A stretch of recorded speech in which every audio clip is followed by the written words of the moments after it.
Hey guys, it's Alyssa, and today I'm going to show you how to make some easy Oreo truffles. There is no baking involved and no eggs or butter involved. So my recipe makes both regular chocolate truffles and the golden truffles. If you want to just make one flavor, I'll show you how to modify it. So let's get started. First, line a baking sheet with parchment paper. This is going to be our work surface where we're going to put our Oreo balls and once we've dipped them into chocolate. So I'm just setting out 20 regular Oreos. Make sure not to get the double stuffed, otherwise it's just going to make it really greasy. And then I'm also setting out 20 golden Oreos. So if you want to make all of one flavor, then just use 40 Oreos of the one flavor.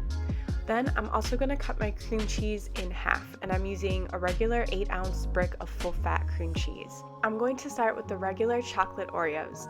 I'm just going to put the 20 Oreos into the food processor and pulse until I have a fine crumb. Then I cut my full 8-ounce brick of cream cheese in half, so I'm taking that 4 ounces and just putting it right into the food processor. You want to pulse until everything comes together and it looks like this just kind of giant lump of Oreo dough. Scoop a table size amount into your hand. Actually, wait, no. A table size would be a little large. You want to scoop a 1 tablespoon amount into your hand and roll it into a ball. I think using a cookie scoop is the easiest way to do this, and I'm using the small cookie scoop or the 0.5 ounce cookie scoop, and I can put a link for it in the description. I cleaned out the food processor, and now we're going to put in the golden Oreos and repeat the exact same process. We're going to pulse until they're a fine crumb and then add 4 ounces of cream cheese. So if you're deciding that you are just going to do one flavor and you're pulsing 40 cookies at once, then that means that you're going to put in the whole 8-ounce brick of cream cheese. But for some food processors, they're not big enough for that. So I recommend transferring the fine crumbs into a stand mixer or a large bowl and then whipping the cream cheese in there. Repeat the process for the golden Oreos, roll them out, and then put them onto your baking sheet. I'm just putting both flavors on the same tray because after I'm done rolling them out, I'm going to chill them for 30 minutes in the refrigerator. You don't want to skip this step. The chilling helps them to set and be cold so that it's much easier to dip. If you dip them when they're warm, they can fall apart and they can leave a bunch of crumbs in your melting chocolate, and then it just doesn't look as pretty.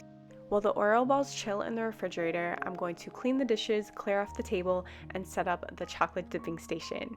So you want to take 2 microwavable safe bowls, and you can just break the chocolate right into the bowl. So you want to use baking bars. Some of my favorite brands are Baker's, Ghirardelli, and Gouthard. You want to use the real chocolate because chocolate chips contain stabilizers, and those candy melts, they just don't taste very good, and they also harden quickly. When we're dipping our chocolate, it can get frustrating as it starts to harden. So to make it as painless as possible and to taste the best, you want to use the real chocolate bars. Also, you can add a 1/4 teaspoon of vegetable or coconut oil into the chocolate, and this will help it thin it out as well. Dipping the Oreo balls in chocolate can be a little messy, so get prepared for that, but it's really not too bad.